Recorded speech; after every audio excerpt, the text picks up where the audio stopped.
A glass room. No blind spots. No way in, no way out. And a murder committed with something everyone was holding. Chapter 1. The Island. The island did not feel private in the way most people imagined privacy. It felt controlled, which was a different thing entirely, because privacy suggested absence, while control implied presence, measured, deliberate, invisible until you started looking for it. And Edward Hale started looking the moment the boat cut its engine and the sound dropped out of the world as if someone had turned a dial. The sea did not go quiet, not really, but the absence of mechanical noise exposed a different layer of sound. Wind across water, distant surf against rock, the low, almost imperceptible hum of generators somewhere inland, hidden but constant, because nothing on a place like this was ever truly self-sufficient. Hale remained seated for a second longer than necessary, not because he admired the view, but because transitions mattered, because the moment between movement and stillness often revealed more than either state on its own. And in that moment, he noticed a pattern. No visible security, no obvious cameras, no guards in uniform, which meant there were systems in place that did not rely on being seen, which meant they were designed to be trusted. "First time?" the man across from him asked, voice light, rehearsed, the kind of tone that existed for social media rather than conversation. "Yes," Hale replied. "You'll like it," the man said. "It's different." "Everything is," Hale answered. The man smiled, not because it was funny, but because it fit the rhythm of the exchange, then turned slightly, angling his phone to capture the coastline as the boat approached the dock, adjusting his posture by a few degrees to align himself with the frame, because here, even arrival was content. Hale watched without commenting, noting how the man's attention split, half on the screen, half on reality, neither fully engaged, and filed that away next to the rest of the system that was beginning to reveal itself. The dock was minimal, clean lines, polished wood, no clutter, no equipment left in sight, the kind of place that looked permanent but behaved like a stage, reset between uses to remove any trace of what had happened there before. A woman waited at the end of it, not holding a device, which made her immediately more noticeable than everyone else. Her posture relaxed, expression neutral, the kind of neutrality that was not absence of emotion, but control over it, and Hale registered that before he registered anything else about her.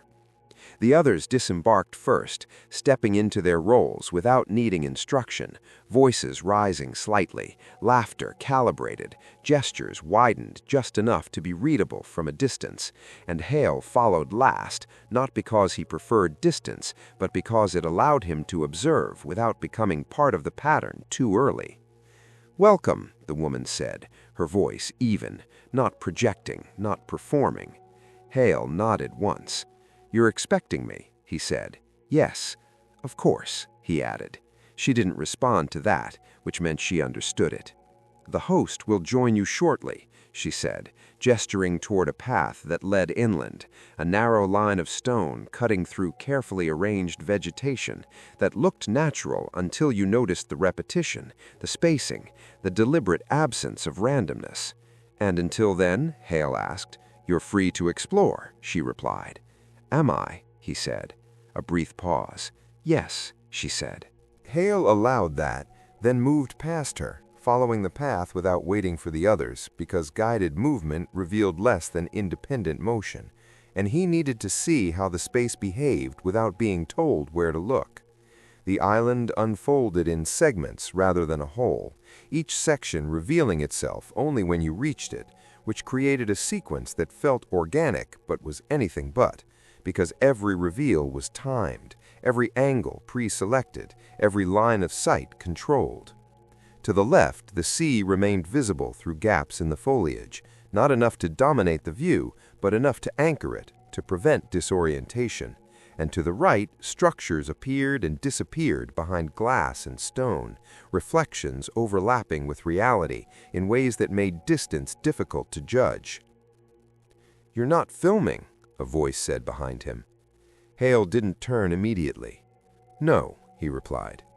"That's unusual," the voice continued. Hale glanced back then, just enough to register the speaker, a woman, mid-30s, phone in hand but lowered, observing rather than recording, which placed her outside the immediate pattern without fully removing her from it. "I don't document what I haven't understood yet," Hale said. She tilted her head slightly. "And once you understand it?" "I usually don't need to," he replied. A brief pause, then she smiled, not broadly, just enough to acknowledge the exchange. "Then you're here for a different reason," she said. "Yes. And what is that?" Hale looked ahead again, toward the next opening in the path, where light shifted just enough to suggest a change in space. "I was invited," he said. "That's not a reason," she replied. "It's enough," Hale said. She didn't push further, which meant she understood boundaries, or at least respected them, and that made her more relevant than most of the others, who were already moving ahead, voices overlapping, fragments of conversation colliding and dissolving into something that sounded like interaction but lacked continuity. The path opened into a clearing, and the first thing that dominated the space was not the house itself, but the structure beside it, a glass pavilion, fully transparent, geometric, almost clinical in its precision, every surface reflecting and refracting the environment around it, so that it appeared both present and absent depending on where you stood. Hale stopped, not because it was impressive, but because it was honest in a way the rest of the island was not. It did not hide its function, it amplified it, visibility taken to its logical extreme. "That's new," someone said behind him. "It's for tonight," another replied, "for the announcement." Hale didn't turn. He didn't need to, because the structure had already told him what mattered. No curtains, no obstructions, no shadows deep enough to conceal anything. A space designed to be seen from every angle, which meant that whatever happened inside it would be assumed to be visible, and assumptions like that were always useful. "Beautiful, isn't it?" a voice said to his left. Hale turned this time, because the voice did not belong to the others. The man standing there was older, composed, dressed without excess, the kind of presence that did not compete for attention because it controlled it. "You built it to be," Hale said. The man smiled. "I built it to remove doubt," he replied. "That's the same thing," Hale said. "No. Doubt is what people bring with them. I prefer to take it away." Hale looked back at the pavilion. "Visibility doesn't remove doubt," he said. "It just changes what people question." The man's smile didn't fade, but it shifted just slightly. "And what do you question?" he asked. Hale met his gaze. "Why you needed this," he said. A pause. "For tonight," the man added, as if that clarified anything. "It does," Hale said, "just not the way you think." The man nodded once, accepting that without argument. "You'll see," he said. "I will," Hale replied. The conversation ended there, not because there was nothing left to say, but because anything further would have been performance, and neither of them needed that. The others gathered slowly around the pavilion, phones rising again, angles tested, reflections adjusted, each person calibrating their position relative to the structure and to each other. And Hale stepped back, removing himself from the immediate frame, because understanding required distance, and distance was the only thing this place did not naturally allow. The sun had begun to lower, not dramatically, just enough to change the quality of light, reflections sharpening, edges becoming more defined, and Hale watched how the pavilion responded to that shift, how visibility increased in some directions and decreased in others, how transparency itself was not constant but conditional. Inside, the space remained empty, waiting, a container for something that had not happened yet, but already influenced everything around it. "You think something will happen?" the woman from earlier said, reappearing at his side without announcement. Hale didn't look at her. "I think something is designed to happen," he replied. "That's the point of an event," she said. "No," Hale answered. "That's the point of a system." A pause. "And you don't like systems?" she said. I don't trust ones that claim to remove uncertainty, Hale replied. Why? Hale finally turned, meeting her gaze. Because they usually just relocate it, he said. The light shifted again, reflections sliding across the glass, briefly aligning in a way that made the interior of the pavilion appear opaque before resolving back into transparency. And for a fraction of a second, Hale saw what the structure really was. Not a room, not a stage, but a controlled environment where visibility could be manipulated without appearing to be, and that was enough. He looked back at the pavilion, then at the man who had built it, now moving toward the entrance, drawing the others with him without needing to call them, because attention followed him naturally, predictably, and Hale exhaled slowly, not in anticipation, but in recognition. The system was complete. All it needed now was an event. Chapter 2. The Pavilion. The glass did exactly what it was supposed to do. It made everything visible, and at the same time, harder to interpret. And Edward Hale stepped into the pavilion with the others, not as a participant, but as a variable entering a controlled environment, noting immediately how the temperature differed by a degree or two from outside, warmer, contained, the kind of warmth that did not feel artificial until you compared it to something else. The structure held sound differently as well, voices sharper, edges of words more defined, reflections overlapping with movement so that every gesture seemed to exist twice, once in reality, once in the surface that surrounded it. Hale did not move toward the center. He stayed just inside the perimeter because central positions were for people who wanted to be seen, and he needed to see without being drawn into the pattern. "Everyone inside," the host said, his voice carrying easily through the space without amplification, which meant the acoustics had been designed for it. The group responded immediately, not because they were instructed, but because they were conditioned to follow cues that aligned with visibility, stepping into positions that balanced proximity to the host with optimal framing for their devices. Phones rose almost in unison, small adjustments made, angles tested, reflections accounted for, each person unconsciously negotiating between what they saw and how they would be seen. "No shadows," someone said quietly. Hale heard it, filed it. "No corners," another added, also noted. The host moved to the center, positioning himself not randomly, but at a point where reflections minimized distortion from most angles, a convergence of sight lines that made him the natural focal point regardless of where you stood. "You've all built something," he said. "Audiences, reach, influence." Phones steadied. "And tonight," he continued, "we decide who inherits mine." A ripple moved through the group, not surprise, but confirmation, because they had expected something like this, had already begun adjusting their internal calculations accordingly. "Performance matters," the host said, "but performance isn't what you think it is." Hale watched the reactions, not the obvious ones, the smiles, the narrowed eyes, but the micro-adjustments, the recalibration of posture, the slight shifts in stance that indicated repositioning within a system that had just changed its rules. "To make it fair," the host continued, "we remove variables." A pause. No outside input, no editing, no delay. Another pause. "What happens here," he said, "happens in real time." Hale allowed himself the smallest shift in attention, not outward, but inward, because the phrase mattered more than the statement. Real time without synchronization was not a guarantee, it was a vulnerability. "Before we begin," the host said, "a gift."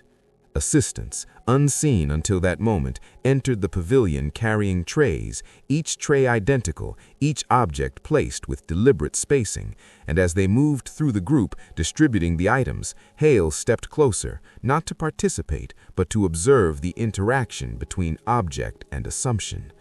A bottle, small, clear, minimal branding, the kind of design that suggested exclusivity without explanation. "A prototype," the host said, "not released, not announced." Phones shifted, focusing. Apply it, he added. Experience it.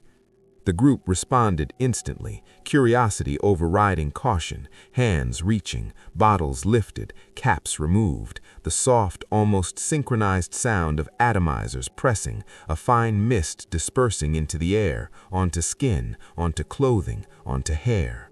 Hale did not take one. He watched instead, tracking the distribution, the way each person applied it differently, wrist, neck, collar, some heavier, some lighter, none of them considering dosage because the object had already been categorized as safe. It's subtle, someone said. Clean, another added. Barely there, a third. Hale inhaled once, deliberately, isolating the scent from the background, noting not the fragrance itself, but its behavior, how it lingered, how it dissipated, how it interacted with the enclosed space. Good, the host said. Now we continue. The assistants withdrew as quietly as they had entered, the trays disappearing, the system resetting, leaving only the participants and the variable they had just introduced without recognizing it as such. Positions, the host said. The group shifted again, more structured now, forming a loose circle around him, not evenly spaced, but balanced enough to maintain visibility across multiple angles. And Hale moved with them just enough to remain within the system without becoming central to it, aligning himself with the perimeter where observation remained intact. 3 minutes, the host said. No cuts, no edits. Show me who you are without filters. Phones lifted. Recording began. Not simultaneously, never simultaneously. Hale watched the start points, the micro delays, the staggered activation of devices that would later be interpreted as a single moment, but were already diverging into multiple timelines. Now, the host said. The group responded, voices rising, gestures expanding, content forming in real time, each person projecting a version of themselves calibrated for engagement, not accuracy. And within that noise, Hale focused on what did not change, the host's position, the reflections that repeated him across surfaces, the slight delay between movement and mirrored image that created microgaps in perception.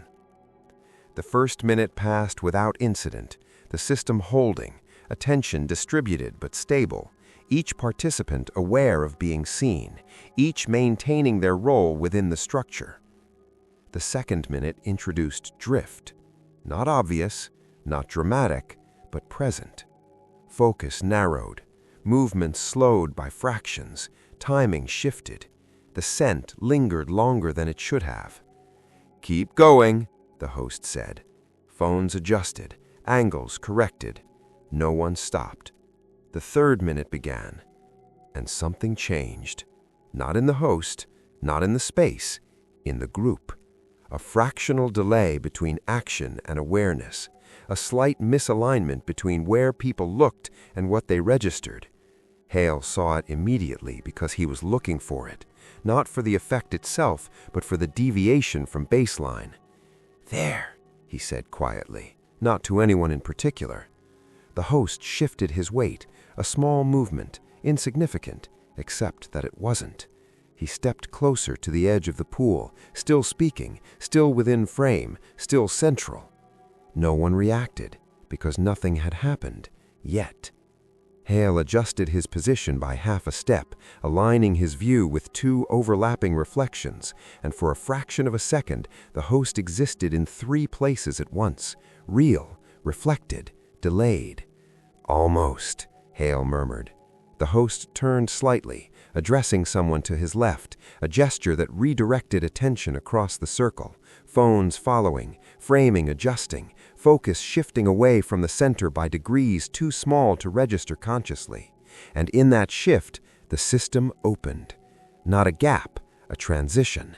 The host's foot slipped, not dramatically, not visibly, just enough. His balance shifted forward, a hand moved, not to push, to guide, a correction that became an error, a movement that did not register as intervention because everyone was already looking somewhere else. The host's body crossed the edge of the pool.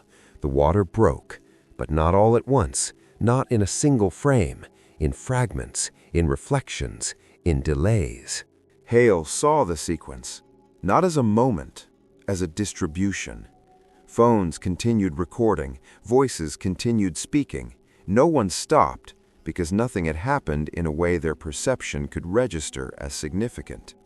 By the time the splash aligned across enough frames to be interpreted, it was already over.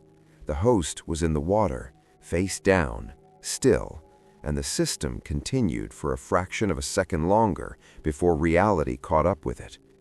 "Wait," someone said. Phones lowered, not all at once, never all at once. "What? Is this?" The noise fractured, coherence returning too late to reconstruct what had just occurred. Hale didn't move immediately. He didn't need to. The event had already resolved into structure. Not hidden, not invisible, distributed. He looked at the pool, then at the people, then at the bottle still in their hands, and exhaled slowly. "No single moment," he said quietly. No one heard him. They were already trying to rebuild a timeline that had never existed. Chapter 3. The Guests. The noise after the fall was louder than the event itself, not because it carried more information, but because it tried to replace what had just failed to register. And Edward Hale stepped out of the pavilion with the others without urgency, because urgency would only contaminate what remained of the original structure. Outside, the air felt cooler, less contained, but the system persisted. Because it had never been limited to the glass, it had only been amplified by it.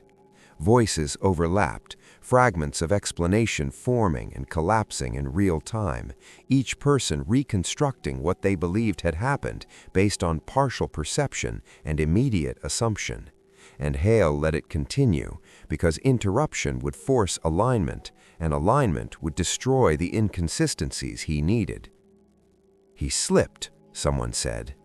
"No, he leaned. I saw him." "You didn't."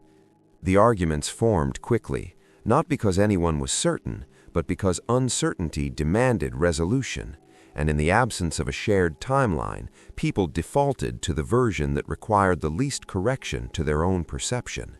"Stop," Hale said, not loudly, precisely. The word cut through the noise not because of volume, but because of placement, arriving in the space between overlapping voices where it could not be ignored. Silence followed, uneven, incomplete, but sufficient. "None of you saw it," Hale said. A pause. "I did," one of them replied immediately. Hale turned toward the voice, a man, mid-40s, posture still adjusted for visibility even without a camera pointed at him. "Describe it," Hale said. "He lost his balance," the man said. "He stepped too close." "And before that?" Hale asked. A pause. You don't remember," Hale finished. "That doesn't mean—" "It means exactly that," Hale said. Silence settled again, heavier now, less defensive. "You saw the result," Hale continued, "not the event." He shifted his attention across the group, not looking for guilt, but for structure, for the alignment of responses with the pattern he had already identified. "Let's simplify," he said. "Between the moment he was standing," a pause, "and the moment he was in the water," another pause, "there is no shared memory." No one spoke.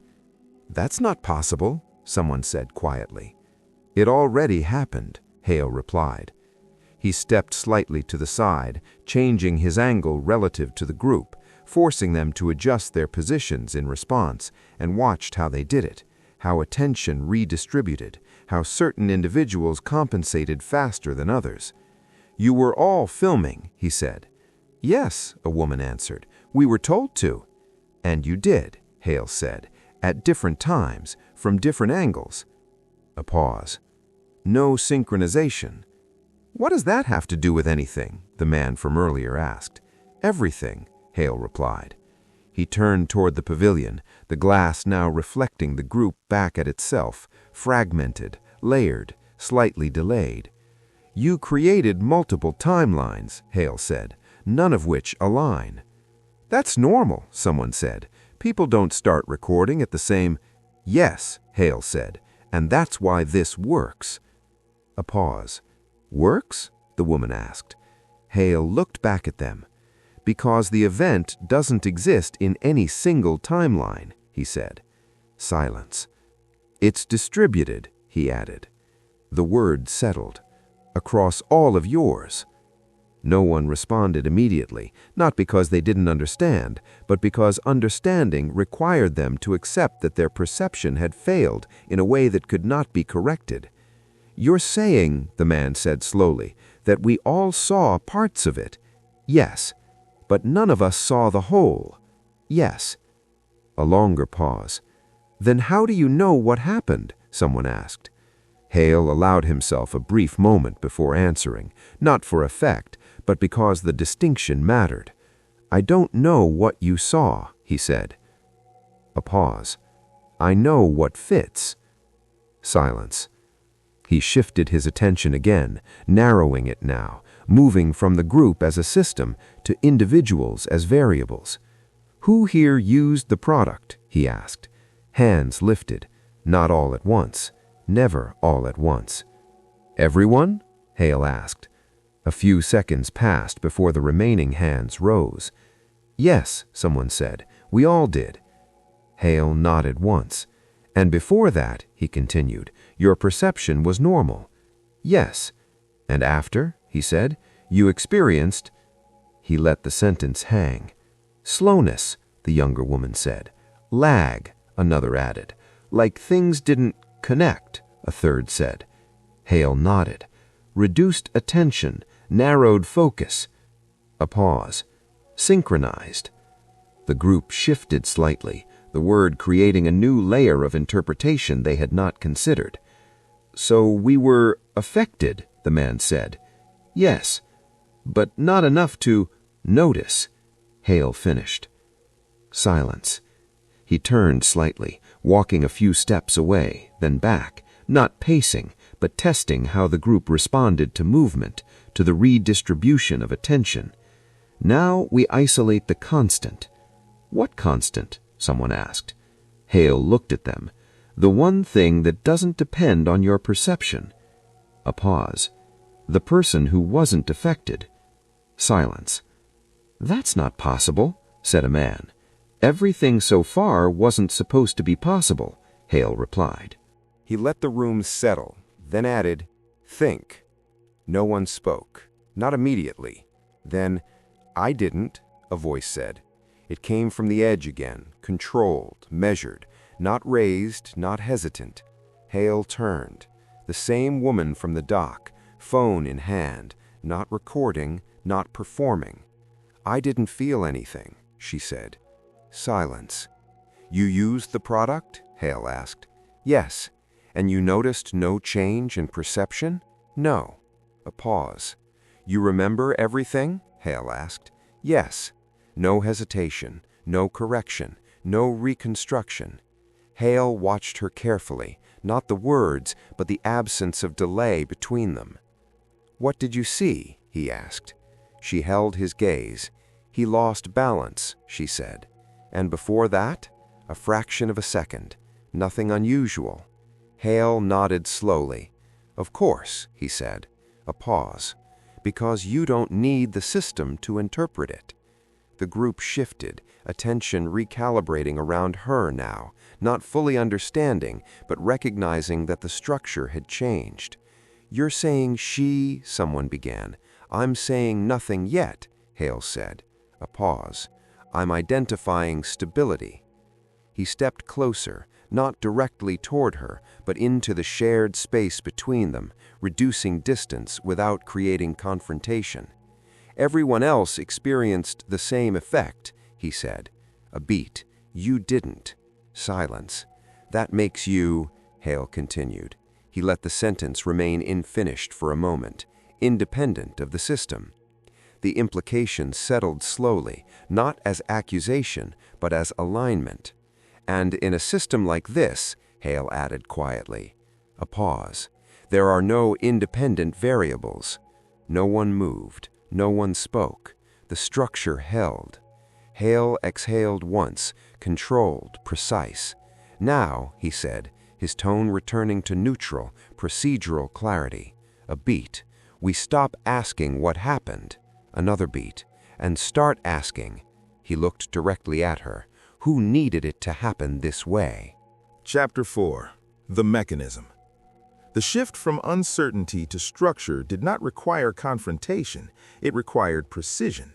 And Edward Hale did not approach her immediately because proximity forced reaction, and reaction introduced noise, and the system had already provided what it was designed to conceal.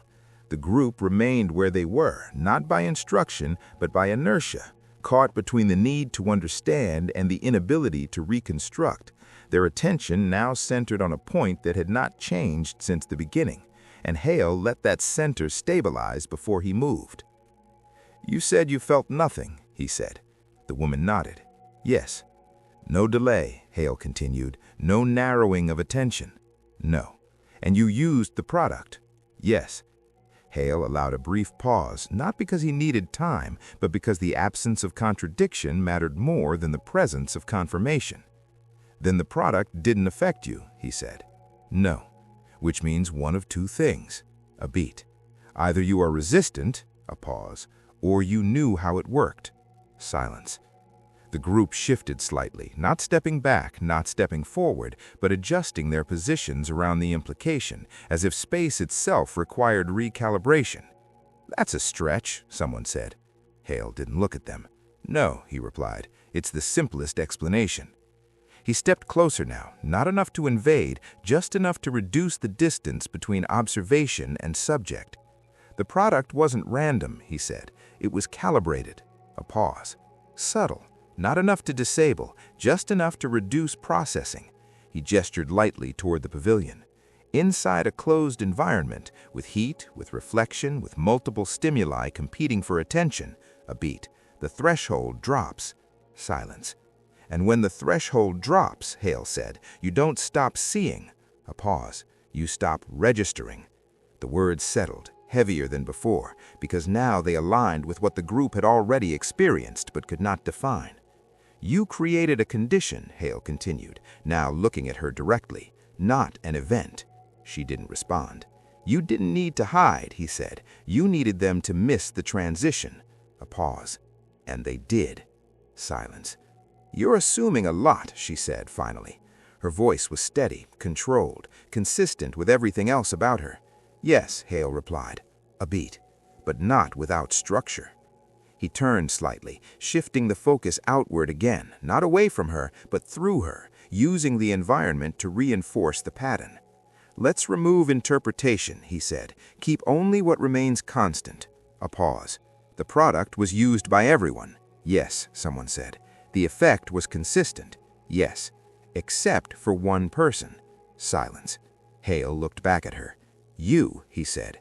A beat. "That's not coincidence." She held his gaze. "No," she said. The admission did not change her posture, did not introduce tension, did not disrupt the alignment that had been present from the beginning. "You adjusted it," Hale said. "Yes." A pause. "Not the formula, the dosage." Silence. "For yourself," he continued, "before distribution." Another pause. "So you remained above threshold." She didn't deny it. The group reacted, not loudly, not dramatically, but enough. A shift in breathing, in stance, the realization beginning to take shape not as shock, but as structure. "And then," Hale said, "you waited." A beat. For the moment when their perception aligned, he gestured lightly, tracing an invisible arc through the space, and attention fragmented. Silence. "You didn't push him," Hale said. A pause. "You corrected him." She tilted her head slightly. "That's a convenient distinction." "It's an accurate one," Hale replied. A beat. "A push creates resistance," he continued. "A correction uses it." Silence. He was already unstable, not physically, perceptually. The group remained still, the pieces aligning in real time, not as memory, but as logic. "You stepped into his movement," Hale said. A beat. Adjusted his balance by degrees too small to register. Another beat. And because everyone else was already operating below threshold, he let the sentence complete itself. They didn't process it. Silence. And by the time the fall existed as an event, a pause, it no longer had a cause. The structure locked, not as a confession, as inevitability. "You designed it," Hale said. "Yes," she replied. No hesitation, no correction, no performance. "Why?" someone asked from behind. Hale didn't turn. "Because the system rewards control," he said. A pause. "Not visibility." He looked at her again, and she controlled it. Silence.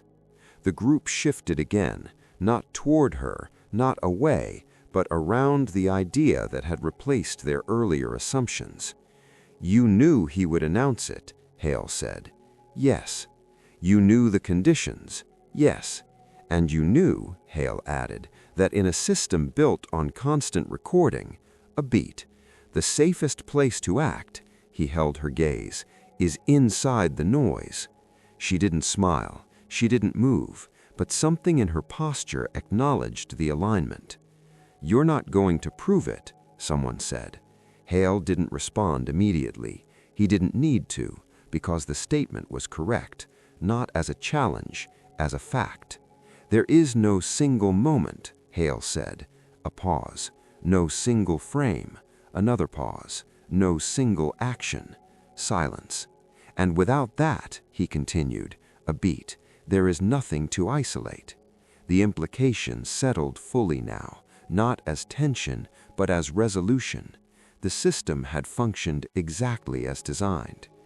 "You could still," the man began. "Do what?" Hale interrupted quietly. A pause. "Reconstruct a timeline that doesn't exist?" Silence. "Align fragments that were never meant to align?" Another pause. "Or explain to someone who wasn't here," a beat, "why nothing they can see contains what actually happened?" No one answered, because there was no answer that held. Hale stepped back then, not disengaging, but completing the sequence, the transition from analysis to conclusion. "You didn't hide the act," he said. A pause. "You removed its boundaries." Silence. "And without boundaries," a final beat, "it doesn't exist as evidence." He turned slightly, the system behind him now fully mapped, fully understood, no longer requiring interaction to confirm what had already aligned. "Now," he said quietly. A pause. "We decide what that means." Chapter 5. The Will. The structure did not collapse after it was understood. It stabilized, and that was the part most people missed, because they expected tension to break something, expected revelation to change outcomes. But systems like this were built to absorb understanding without altering function. Edward Hale stood between the pavilion and the house, not choosing either space because both were now the same, mapped, resolved, predictable. And the group remained where they were, no longer arguing, no longer reconstructing, because reconstruction required a stable timeline, and they no longer believed one existed. "You planned this around his announcement," Hale said. The woman nodded. "Yes." "You knew the timing?" "Yes." "And you knew he would bring everyone into the pavilion?" "Yes." A pause. "Because visibility was his guarantee," Hale said. "Yes." "And his weakness." She didn't correct him. Silence settled, not heavy, not uncertain, just complete. "He called it a will," someone said quietly. Hale didn't turn. "It was," he replied. A pause. "Just not in the way he intended." He shifted his attention slightly, not toward the group, but toward the space itself, as if the answer existed there rather than in any individual. He built a system where everything was recorded, where nothing could happen without being seen. A beat.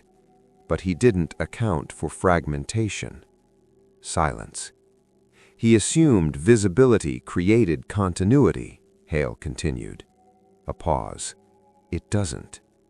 He looked at the pavilion again, the glass now reflecting the group in fractured segments, each person existing in multiple positions depending on where you stood. It creates perspective, he said. Another pause. And perspective, he added, a beat, is not the same as truth. The group remained still, the earlier need to speak replaced by something quieter, more precise. And you, Hale said, looking back at her, understood that. Yes. A pause. You didn't need to hide the act, he continued. No. You needed to remove the moment. Yes. Silence. The alignment was complete. Not because she had confessed, because nothing remained that contradicted the structure. And now? The man from management asked. His voice was lower than before, less controlled, not because he had lost authority, but because authority had become irrelevant to the outcome. Hale didn't answer immediately. He let the question sit, not as a decision, but as a condition. What do you want to happen? Hale asked instead. The man hesitated. This was a controlled event, private, no external record. A pause. We manage it. Hale nodded slightly. Of course you do, he said. Silence. And the rest? The man asked. Hale glanced at the group. They'll post, he said. A beat. Fragments, reactions, speculation. Another beat. None of which align. Silence. So the narrative replaces the event, said the man. Yes. A pause. And the event? Hale looked back at him. Never existed in a way that can be proven. The words settled. Not as justification, as structure. And you're fine with that? The man asked. Hale didn't respond immediately. He looked at the pavilion again, then at the woman, then at the group, aligning all variables one final time, confirming that nothing remained outside the system. It's not about being fine with it, he said. A pause. It's about what holds. Silence. And this, he added, a beat, holds. The woman watched him, not surprised, not relieved, just confirming that the system had produced the expected result. You're leaving, she said. Yes. A pause. You won't report it. No. Silence. Because you can't, she said. Hale looked at her. Because there's nothing to report, he corrected. A beat. Not in a way that exists. The group remained still, the realization no longer forming, but fixed. The system had not failed. It had functioned. Hale turned then, not abruptly, not dramatically, just enough to signal completion, and began walking toward the path that led back to the dock, the movement unobserved by most, because attention had already begun to redistribute, the need to process the event replacing the need to follow him. Behind him, the voices would return, phones would rise, content would form. The narrative would rebuild itself into something that could be understood without requiring the structure that had produced it. He didn't need to see it. He already knew how it would look. Confusion, speculation, confidence built on fragments. He stepped onto the path, the sound of the sea returning gradually as distance increased, the controlled environment giving way to something less precise, less predictable, but also less deceptive. The island receded behind him, not as a place, but as a system that had completed its cycle. And systems like that did not end, they reset. Hale reached the dock without slowing, the boat already waiting, engine idling, the low mechanical hum cutting through the natural sound of the water, and he stepped aboard without looking back immediately, because looking back implied uncertainty, and there was none. When he finally did, it was brief, just enough. The pavilion stood unchanged, transparent, visible, empty, as if nothing had ever happened inside it. And in a way, that was true. Hale sat, the boat pulling away from the island, distance increasing, not just physically, but structurally, the system dissolving into something that no longer required analysis.